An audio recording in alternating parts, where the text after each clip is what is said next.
অর্ধেক পচে যাওয়া চামড়া কম দামে বিক্রি হওয়া নিয়ে অপপ্রচার চলছে বলে মন্তব্য করেছেন বাণিজ্য উপদেষ্টা শেখ বশির উদ্দিন।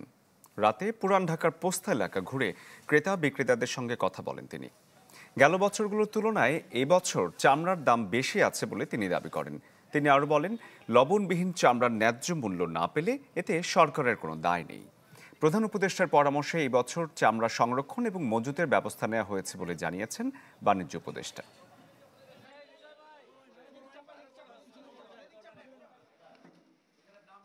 সরকার সারা দেশে প্রত্যেকটা জেলায়, উপজেলায়, গ্রামে, মসজিদে মসজিদে লবণ পৌঁছে দিয়েছে। এখন যদি আপনারা এর সাথে সংযুক্ত না হয়ে এককভাবে দায় এবং এই কিছু ডিসইনফরমেশন এবং ফলস ইনফরমেশন স্প্রেড করে বাজারকে ক্ষতিগ্রস্ত করার চেষ্টা করা হয়, এটা ন্যাক্কারজনক বলে আমি মনে করি।